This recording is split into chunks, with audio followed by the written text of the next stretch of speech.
Всем привет-привет, всем прекрасной недели.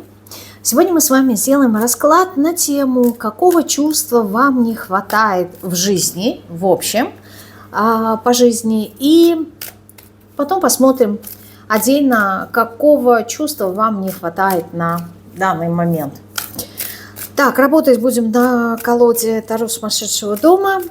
Прям идеально подходит к раскладам, связанным с самочувствием, состояниями, с чувствами, эмоциями. Прям идеально. Так, прежде чем начну, скажу, что вся необходимая информация обо мне есть по ссылке моей услуги под этим роликом. Нажимаете, переходите. И со следующей недели, уже со 2 числа, начнет работать снова мой телеграм-канал. Условно говоря, мой отпуск подойдет к концу, отпуск телеграм-канала. Вот, и я смогу уже с 2 числа загружать ролики YouTube на телеграм-канал. Надеюсь, в связи с последними новостями ничего с телеграммом не произойдет. Вот, никто его не закроет, на что я очень-очень надеюсь. Вот, и вы сможете посмотреть ролики на Телеграме, если вдруг у вас есть проблемы с YouTube, медленно грузится, либо еще есть какие-то проблемы. Так, ну, мне кажется, основную информацию я сказала, а мы с вами приступаем. Итак, позиция номер 1, голубенький камешек. Единички смотрим, какого чувства вам не хватает вообще по жизни.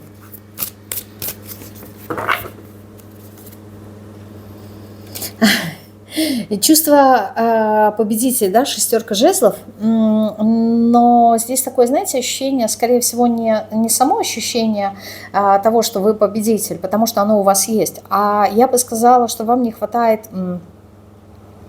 какого-то внутреннего такого удовлетворения самим собой. Вот чувство, знаете, когда я на коне, меня все устраивает, я многого чего уже добился, в социальной сфере реализовался, я получаю от внешнего мира подтверждение своему труду, то есть есть полное принятие, есть согласие, не знаю, с моими услугами, с моими трудами. То есть, вы знаете, человек, который внутри себя чувствует удовлетворение от реализации в социальной сфере, ну и в том числе в профессиональной, когда есть внутреннее чувство гармонии, да, то есть все достаточно гармонично. Не могу сказать, что здесь вот прям полное такое спокойствие, но вот почему я делаю акцент именно на чувстве удовлетворения, потому что вы действительно много чего достигли, каждый в своей сфере. Даже если, допустим, это не касается профессиональной сферы, а, возможно, это там личных взаимоотношений, то есть вырастили прекрасных детей, внуков, не знаю. То есть это не обязательно какие-то вот такие, знаете, победы, которые должны подтверждаться какими-то регалиями либо документами. Нет, это в общем по общим каким-то общечеловеческим, может быть, нормам, да, когда вы чего-то достигли. Но проблема здесь в чем? Проблема в том, что вы в себе этого не признаете. То есть вы можете, ну, допустим, если мы возьмем спорт, чтобы было понятно, да, там, я не знаю, какой-нибудь заслуженный мастер спорта, но при этом вы не считаете себя профессионалом, да, что, ну, возможно, можете сказать, что я там занимаюсь чисто любительски, не профессионально. То есть здесь что-то такое, то, чем... Здесь не то, что вы себя обесцениваете, а здесь мне идет так, что как-то вот вы не можете принять того, чего вы уже достигли. То есть, что бы вам ни говорили, вот посмотри, у тебя уже это хорошо получается. Допустим, к тебе обращаются уже клиенты, у тебя есть уже какое-то имя, либо ты, там, не знаю, если на наемной работе у тебя есть признание, да, в коллективе элементарное, да, тебя уважают, с тобой считаются. Все равно вам это будет мало не потому, что вы такой амбициозный человек, а потому что внутри себя вот есть какие-то комплексы, которые вы не можете побороть. Вот какое-то чувство неудовлетворения, нету вот именно самоудовлетворения. Нету, возможно, вот как будто бы нет какого-то принятия себя, что ли.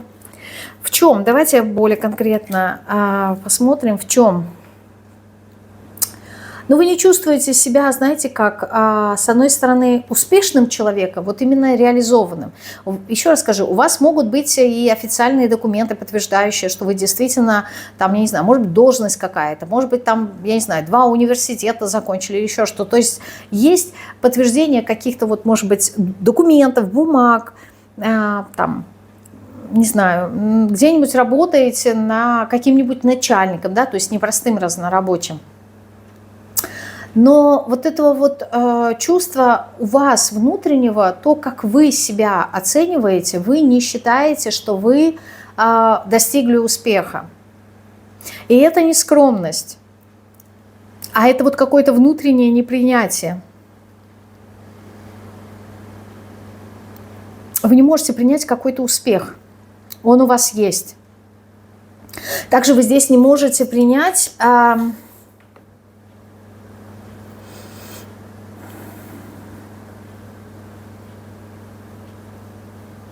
Вот сколько бы побед у вас не было за плечами, вы все равно себя будете ощущать как недостаточно. Вот вам все равно чего-то внутри недостаточно. Вы как будто бы не чувствуете свободы. Вот мне идет такое, что есть какие-то вот внешние рамки, либо это те рамки, которые вы сами себе ставите изнутри, и нету вот этого вот, не знаю, чувства парения, что ли, свободы. Может быть, вы достигли чего-то, но и в этих достижениях есть какие-то обязательства, которые не дают вам ощутить себя свободным. Знаете, у людей есть представление, человек состоятельный, в том числе и финансово, он может, допустим, в любой момент себе позволить куда-нибудь съездить в отпуск, либо еще что-то. Но на самом деле это иллюзия. То есть, наоборот, чем больше у человека каких-то достижений, тем больше у него обязательств. И вот здесь вот такое чувство, что вот чем выше вы идете, тем меньше у вас свободы становится. И здесь есть вот ощущение, может быть, есть какое-то чувство, что кому-то вы что-то должны.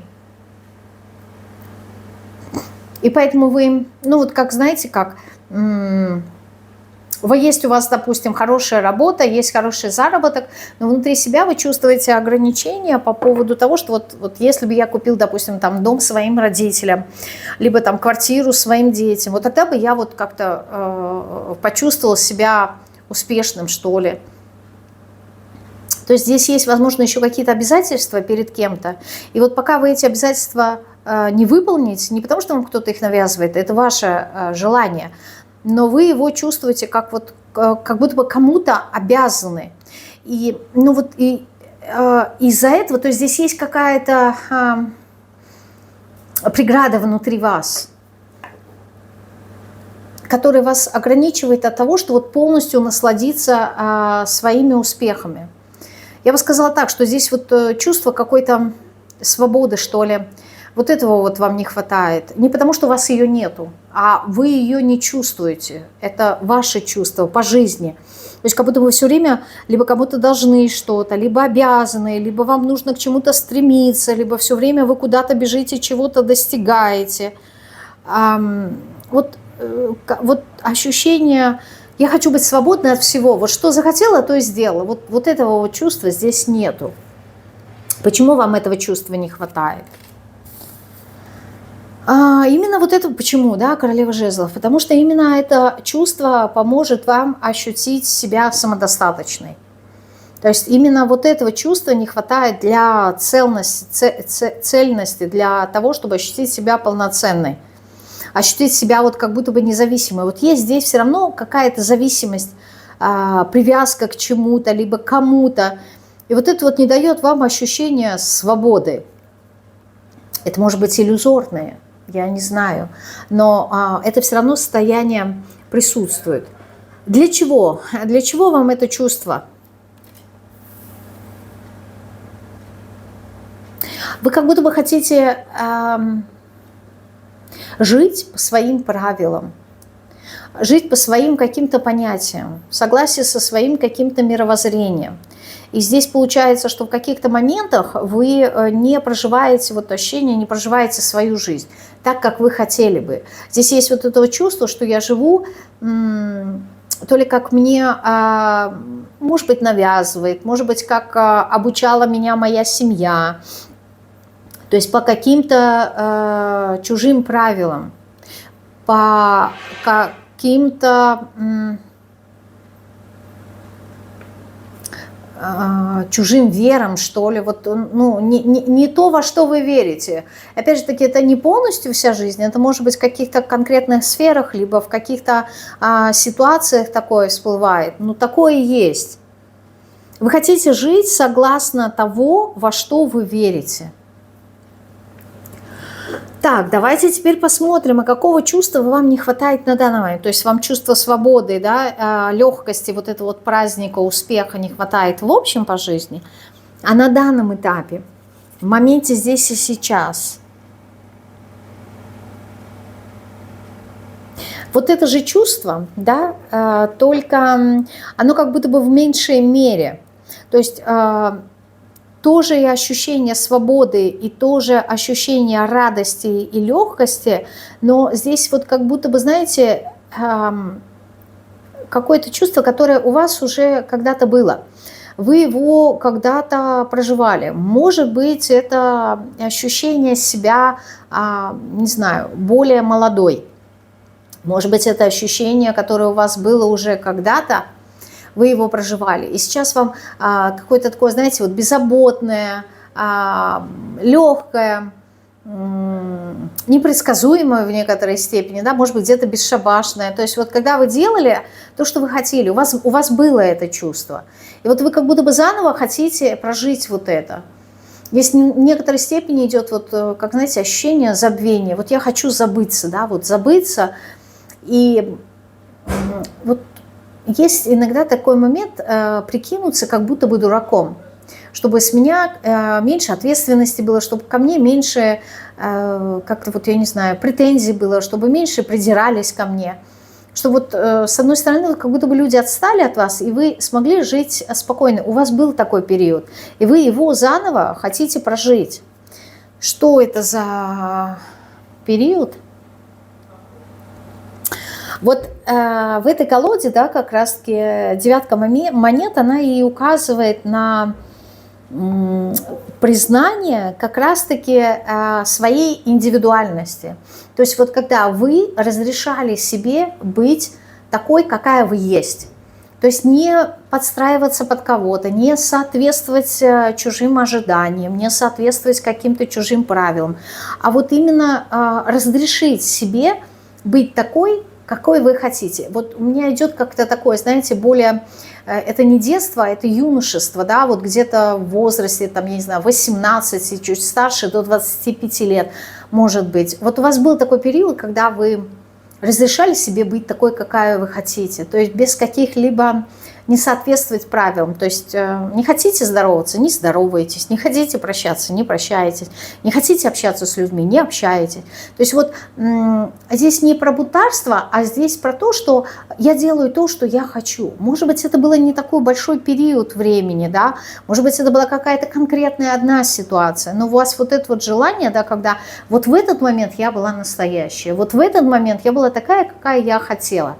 И вот этого состояния, да, то есть как будто бы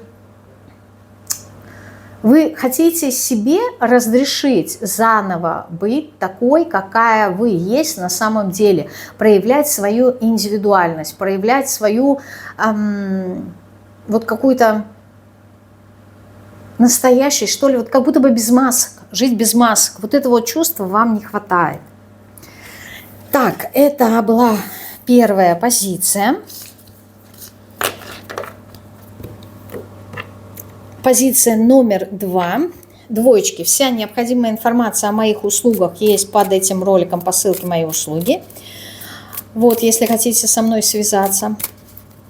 И, как я говорила в самом начале, начиная со следующей недели, я буду дублировать ролики с YouTube в Телеграм-канале, если ничего не будет с Телеграмом, да, не будет никаких перемен.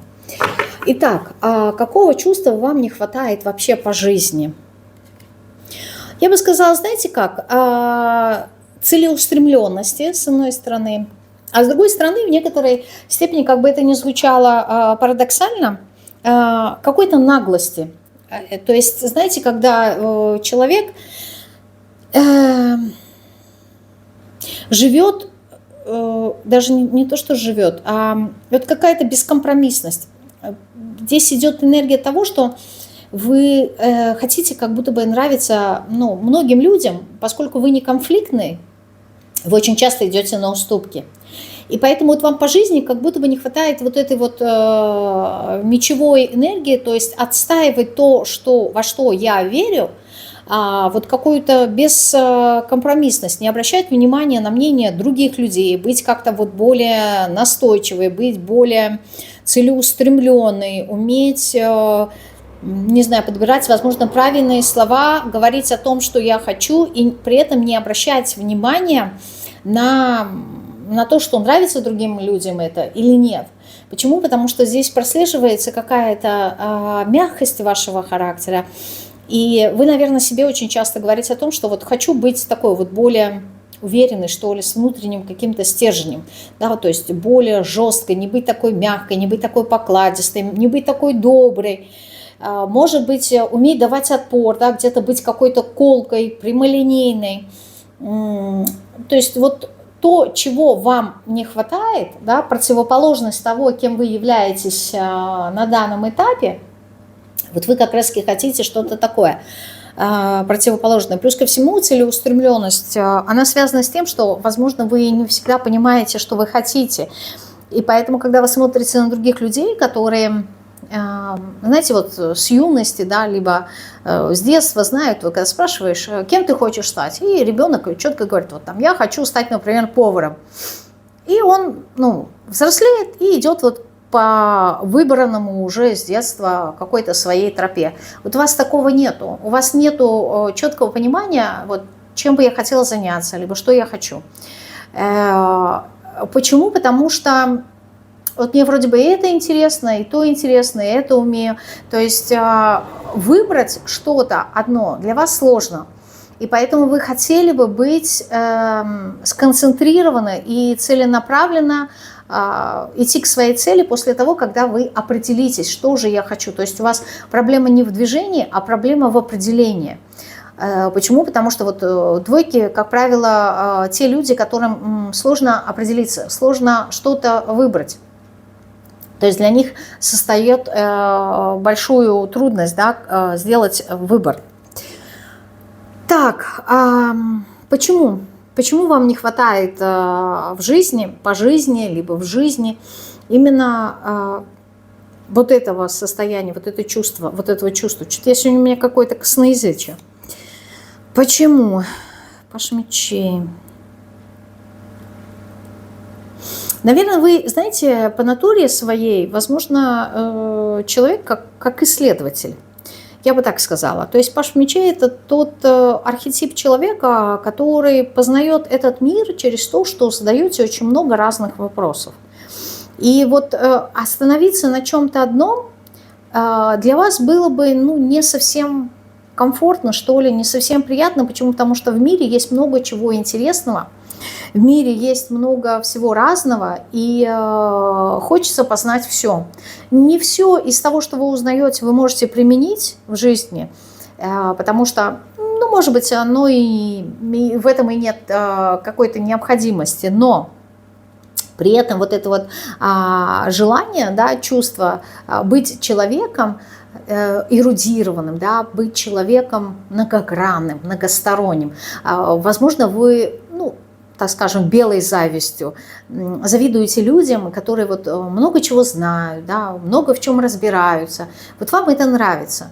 Во-первых, это созвучно вам, но вы просто еще не достигли, возможно, такого уровня, когда вот вы многосторонне развиты и разбираетесь во многих сферах. Но, по крайней мере, вы к этому стремитесь, вам это нравится. Поэтому для вас вот это вот чувство важно. А по поводу выбора и целеустремленности, почему оно вам важно? Потому что вы очень часто разочаровываетесь. Возможно, разочаровываетесь в себе, возможно, разочаровываетесь в своем выборе. И здесь вам как будто бы нужно понять, да вы это и так знаете, да, что вся жизнь – это просто опыт. И поэтому неважно, какой он, позитивный, либо негативный. Ясное дело, что когда он негативный, это неприятно, но он имеет место быть точно так же, как эмоции. Да? Вот мы стараемся все время как-то избегать каких-то, не знаю, неприятных эмоций, переживаний, волнений. Но если мы это проживаем, значит, это для чего-то нужно. И очень часто бывает так, когда мы избегаем, когда нам больно, мы хотим быстро-быстро принять какое-нибудь лекарство, да, чтобы избежать от этой боли. Но прожить ее полностью мы не хотим, потому что это неприятный опыт, но он имеет место быть. И поэтому целеустремленность для вас это важно, и вам кажется, что вот я могла бы достичь намного большего, если бы я конкретно знала, либо знал, что я хочу, и вот шел, либо шла по своему вот этому конкретному пути. Тогда было бы вот здорово в моей жизни. А так я не могу определиться, и я разочаровываюсь в себе. А если я и определяюсь, то, как правило, это приводит к чему-то не очень-то приятному, и я опять-таки разочаровываюсь в себе. Разочаровываюсь, что вот сделала не тот выбор, выбрала не того человека, ошиблась, но это не совсем правильная позиция. Вы не по тем углом просто смотрите. Вы смотрите с точки зрения правильно-неправильно. А вам здесь нужно смотреть с точки зрения того, что это просто опыт, и это имеет место быть. И он тоже вас обогащает, он тоже вас формирует. Он тоже влияет на то, кем вы есть на данном этапе, то, что вы прошли. Здесь просто нужно сменить угол зрения. Так, а почему вам не хватает, да, этого чувства? А для чего оно вам? Для чего? Ну вот если бы у вас была концентрация, если бы вы умели выбирать то, что нужно, вот здесь ощущение того, что тогда вы смогли бы раскрыть свой потенциал, то есть тогда бы у вас жизнь сложилась как-то по-другому, вы бы смогли, не знаю, заниматься каким-то, может быть, творчеством, проявить себя, то есть у вас есть вот это вот чувство, вот если бы не это, вот у двоек есть такое. Если бы не это, то было бы вот так. Да? Если бы я не прожила вот тот опыт, то было бы иначе. Если бы я не выбрала того человека, моя бы жизнь сложилась иначе. Вот у вас есть вот это вот качество, и тем самым вы себя обесцениваете. То есть вы, то, что я сказала ранее, вы не смотрите на то, что вот благодаря как раз-таки этому человеку я научилась вот этому, вот этому, вот этому. То есть вы это не смотрите под таким углом. Вы смотрите то, что вы теряете, а то, что вы приобрели благодаря опыту, которым вы называете негативным, неуспешным, вы это не смотрите, не рассматриваете. То есть вы ожидаете, что вот ваша жизнь была бы другая. Да? Я бы смог как-то, я не знаю, если бы по молодости я пошла учиться туда, куда я хотела, а не туда, куда меня послали родители, либо не дали мне такой возможности, то моя бы жизнь сложилась по-другому. Я бы сейчас работала вот на этой работе, у меня было бы больше денег, и все бы сложилось суперски. Но это только лишь ваше представление, и не факт, что так было. Но отвечая на вопрос, для чего вам это чувство, вы так считаете, да, что вы тогда, у вас был бы какой-то потенциал на более лучшую, качественную жизнь. Так, а какого чувства вам не хватает сейчас, вот прямо сейчас? Аркан Шута.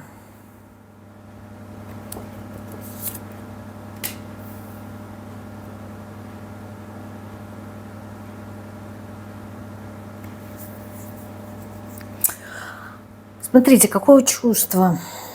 Вот какого-то нового начинания, вот это вот то, что вот вы себе здесь представляли, да, по тузу монет, что, возможно, ваша жизнь бы сложилась по-другому. Вам вот этого чувства как раз-таки и не хватает.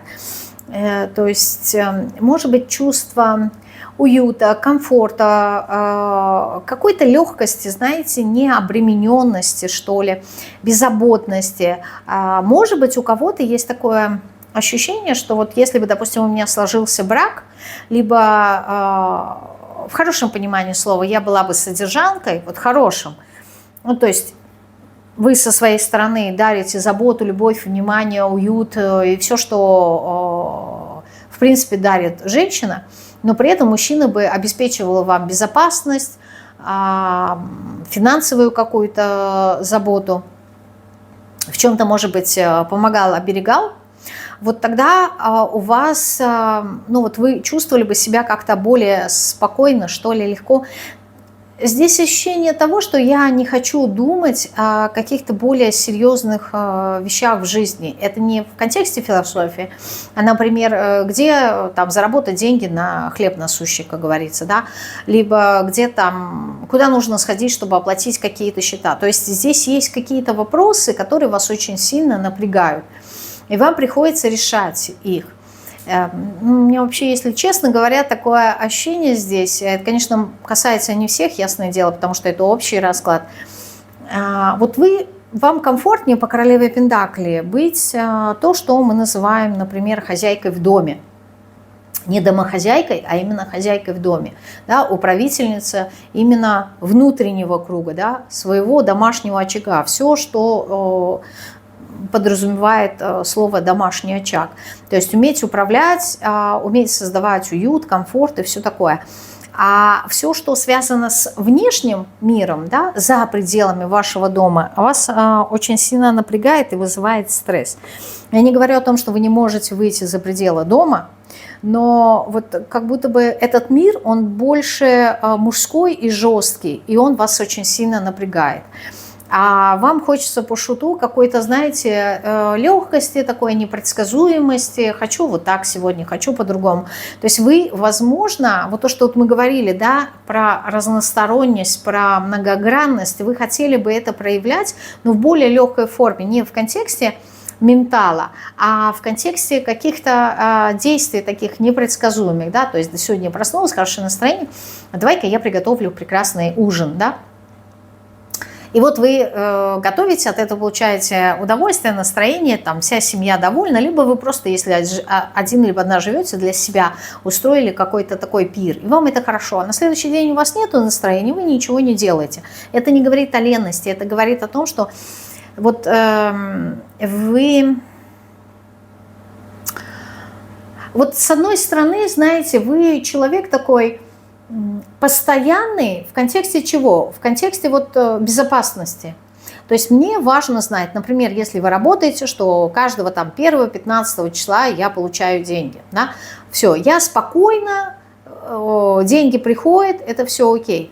Но с другой стороны, вот это вот непостоянство, оно как раз-таки выражается именно вот как-то по-женски в каком-то творчестве. Допустим, сегодня захотела там покрасить в розовый цвет волосы, прекрасно, пошла покрасила.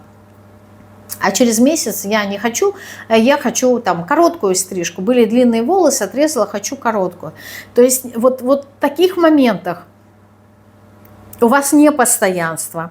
А в каких-то ситуациях, где покрываются ваши базовые потребности, да, это сон, еда и дом, то есть и финансовые какие-то моменты, вот там вы хотите быть постоянны. Во всем другом, в контексте самовыражения, вам не нравится это постоянство. Поэтому здесь хотелось бы на данном этапе вот какое-то чувство такое, знаете, меня ничем не обременяет никто, да, и я могу вот все время как будто бы уделить себе.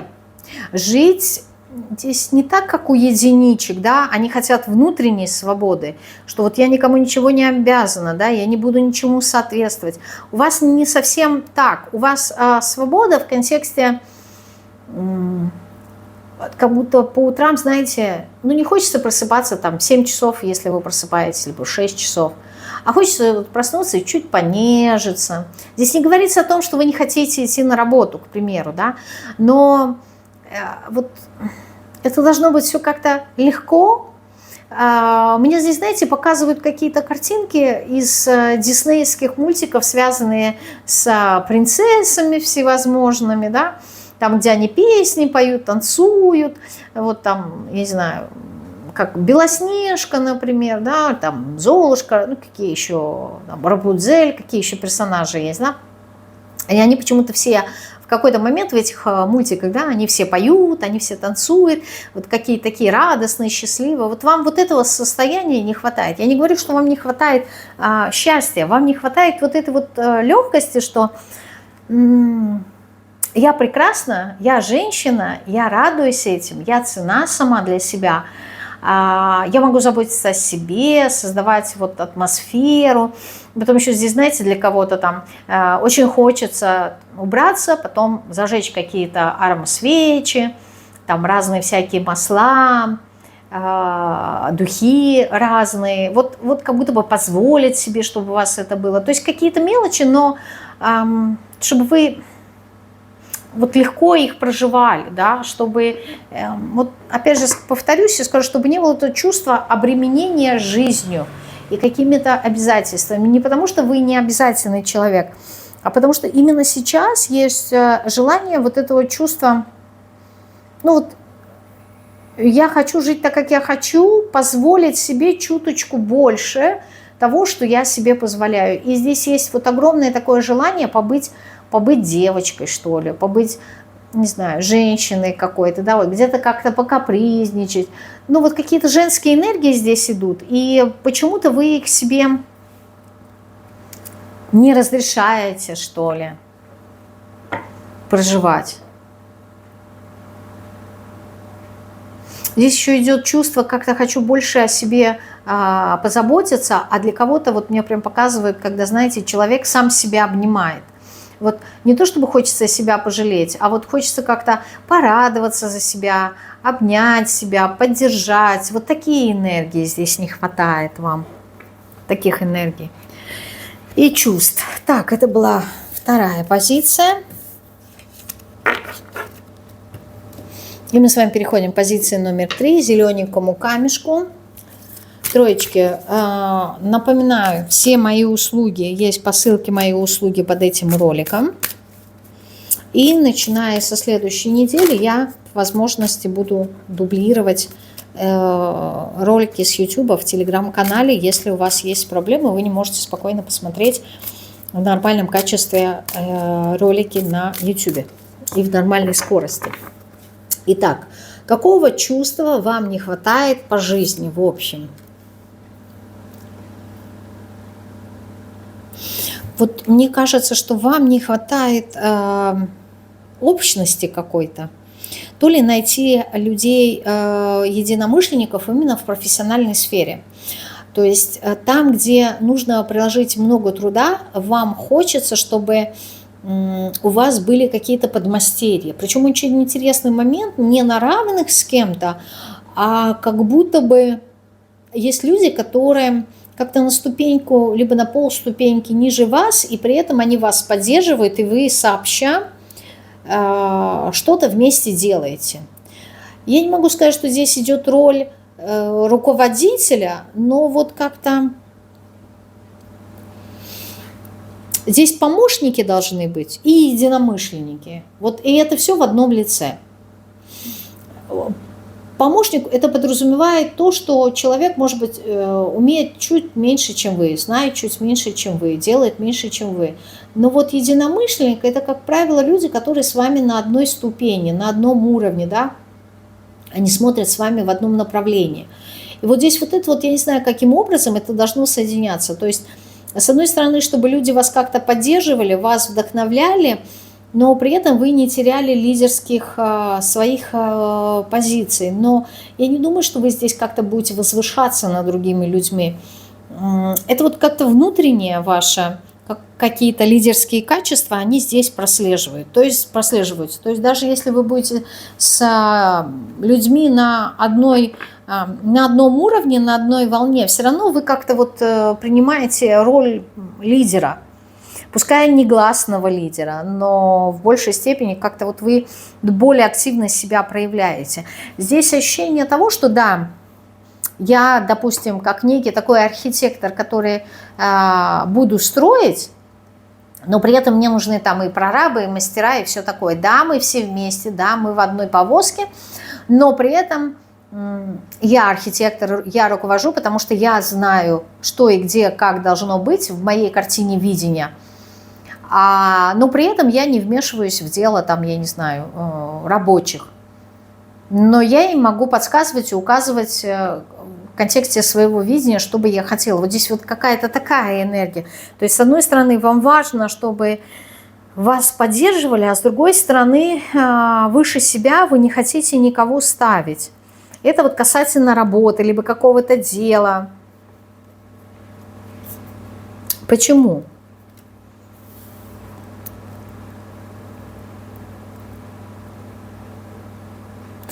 У меня выходит здесь такое чувство, что как будто вот то, что я сказала, да, вы как архитектор, вы понимаете чуточку больше, может быть, это и больше у вас опыта, но вы как будто бы понимаете чуточку больше, чем другие люди в контексте вашей работы, в контексте вашей деятельности. Здесь человек, у которого хорошо развита еще и интуиция. Помимо каких-то организационных моментов, да, помимо лидерских качеств, вы еще вот как будто бы, знаете, понимаете интуитивно, вот где и что нужно сделать, там, когда что-то сказать, когда к кому-то обратиться, когда с кем-то договориться. Но то ли вы здесь идет, знаете, как человек, который использует психологию, но при этом вы можете не быть психологом, а это вот как-то вот ваши интуитивные, да, моменты идут. Вы как-то лучше понимаете людей, что ли, либо лучше чувствуете, считываете пространство, что и как нужно сделать. Но при этом вот касательно практичности и касательно информативности, вот вам здесь, ну, это вот как будто бы ваши слепые пятна. Поэтому то, что касается практичности, вам необходимо, чтобы вас поддерживали, то есть вместе с вами работали, да, то есть какую-то работу, которую вы не знаете, особенно если это с руками что-то связано. У вас больше какая-то такая руководительная должность, что ли, вам нужны люди. А касательно информативности, возможно, это вот как раз-таки те единомышленники, о которых я говорю, да, которые бы вам подсказывали то, что вы упускаете, либо то, чего вы не знаете, либо той информацией, которой вы не владеете. Поэтому те люди, которые на ступеньку ниже вас, это исполнители рабочие, это те, которые как раз-таки взаимодействуют с материальным миром, да, практичные. А у вас есть вот это вот творческое начало, интуиция хорошо развита, и при этом организационные моменты, да, то вы можете поддерживать, вдохновлять, вы можете вести за собой, да, по огню. Так, для чего? Для чего вам вот это вот чувство? Для безопасности. Здесь бывают такие моменты, когда вы периодами перестаете верить в себя. Какой-то вот, знаете, такой, не то чтобы разочарование, а какие-то ямы, в которые вы попадаете, и вам сложно выходить из них. Не знаю, с чем это связано, но вот здесь, знаете, как очень похоже на выгорание. И поэтому вам важно, чтобы те люди, которые вас поддерживают, да, чтобы они вам, не то чтобы они вас вдохновляли, они как будто бы вам напоминали все время о том, ради чего, допустим, вы что-то делаете, либо куда вы идете, какие у вас цели. То есть вот что-то такое большее, что должно мелькать на горизонте, то, что будет вас сподвигать к движению. Потому что вы вот периодически выгораете. Вот вам нужны эти люди, которые вас будут поддерживать, о вас будут заботиться. Опять же таки, да, по тройке пентаклей вы очень много работаете, неважно какая это сфера, это может быть даже и работа, дом. И в такие моменты вы, как истинный трудоголик, можете, например, забыть о своих потребностях, там, не знаю, элементарно, нормально питаться. И поэтому вам нужны люди, которые, как минимум, вам будут напоминать, что надо пойти поесть, да, либо в идеале, чтобы вам приготовили еду и принесли туда, где вы будете работать. Вот, поэтому вам поддержка, она нужна. Ясное дело, что всем людям нужна, но вот вам она нужна, причем не всегда. Я имею в виду не на каждый день. В принципе, вы человек такой независимый, самостоятельный, ответственный, но, как говорится, у каждого психолога есть свой психолог. Вот здесь вам нужна какая-то забота, чтобы вот как-то на какой-то период времени вы переложили, либо сняли с себя ответственность, вот прям на небольшой период, чтобы это, знаете, такое ощущение, вот отдали распоряжение своим подчиненным, как будто бы, да, сняли с себя ответственность на некоторое время, просто для того, чтобы элементарно прийти домой, помыться, поесть и поспать, чтобы восстановить свои силы. Ой, чихнуть хочу. Чтобы восстановить свои силы и потом заново вернуться к работе.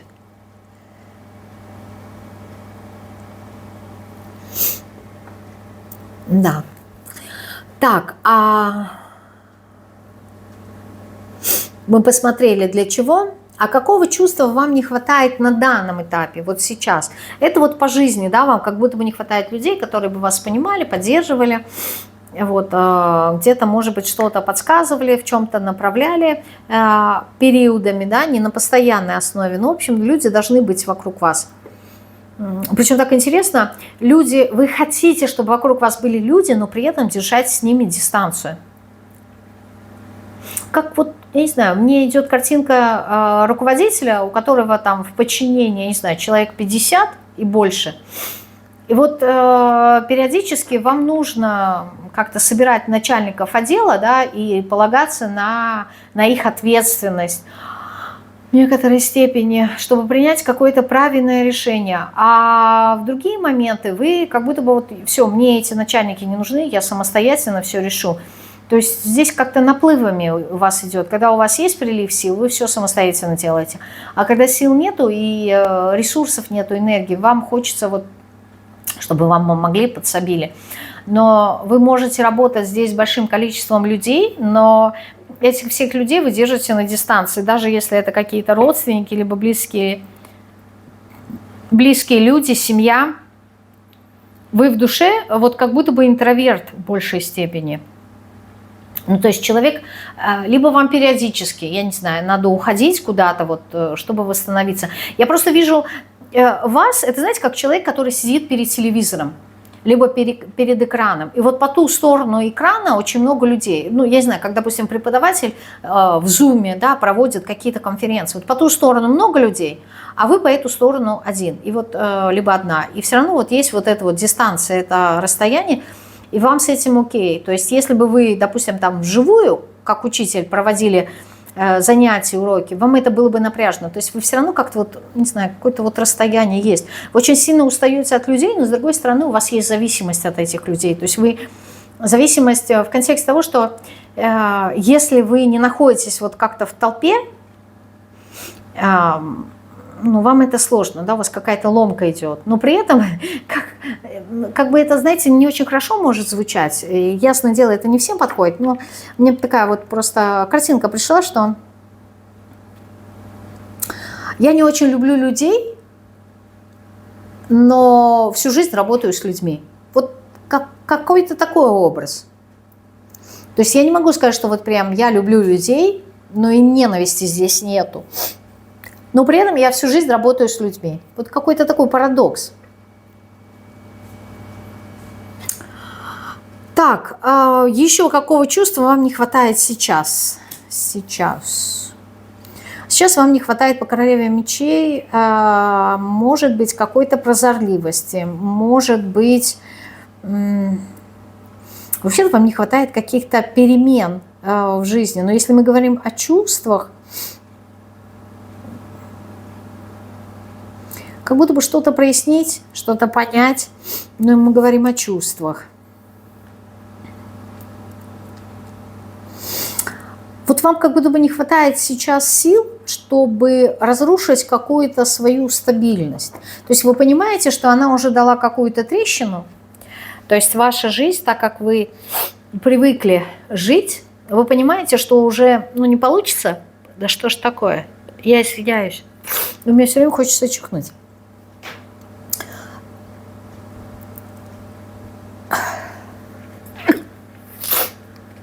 Или, извиняюсь, прошу прощения. Но, то есть здесь получается так, что вы хотите разрушить, вы уже понимаете, да, что стабильность, может быть, даже она уже где-то дала трещины, но вот все равно как-то что-то поменять вы и хотите, и не хотите одновременно. Да, то есть хотели бы, но как-то вот страшно. А с другой стороны, это как, знаете, как при землетрясении. Вроде бы ты видишь, есть какой-то разлом, да, в почве, либо разлом в стенах дома, и ты понимаешь, что он в любой момент может рухнуть. Но и с другой стороны, вы как-то бросите этот дом и переехать в какой-то новый как-то не очень-то хочется. То есть вот как жалко, что ли. Но при этом этот старый дом, он как не поддается уже реставрации, восстановлению. Вот и ваша жизнь такая. То есть она вроде бы где-то рухнула, просто потому что время пришло, да, дала трещины. Надо менять. И вы это понимаете, вы это знаете. Ну вот как-то жалко, что ли. Плюс ко всему вы как-то надеетесь на то, что вот в таком состоянии можете прожить еще какой-то период времени. Боитесь. Боитесь придумать того, чего нету. Да, вот аркан умеренности как раз про это и говорит, о том, что как-то все равно еще надеетесь на то, что что-то можно еще сохранить, что-то можно еще восстановить. Вот, но на данном этапе вам не хватает вот этого состояния перемен, да, как-то вот решиться. Но чтобы решиться, вам не хватает информации. То есть, знаете, как не то чтобы выстроить стратегию, а собрать как будто бы всю информацию, не обращая внимания на те состояния, которые вы проживаете. То есть здесь, с одной стороны, вот как будто бы как-то жалко, да, я не хочу это оставлять, то есть есть эмоции. А с другой стороны, вы понимаете, что эмоции вам здесь не в помощь. То есть здесь должна присутствовать разумность. И вы все никак и не знаете, как сделать так, чтобы разум восторжествовал над вашими эмоциями. Вот что вам не хватает сейчас. Вот такой был сегодня расклад и третья позиция. Я благодарю вас всех за внимание, за вашу активность, за ваши лайки, за то, что делитесь моим роликом. Хочу пожелать вам всего самого наилучшего. Последняя неделя августа. Кто еще может отдохнуть, отдыхайте. Кто еще может насладиться летом, насладитесь. Мне кажется, вот это вот такая золотая пора, когда холода еще не наступили, вот, но и летом уже, как говорится, не пахнет. Ну, это, конечно, не касается той страны, в которой я живу, да, потому что у нас до сих пор еще лето в самом разгаре. Все, прощаюсь с вами всем. Пока-пока.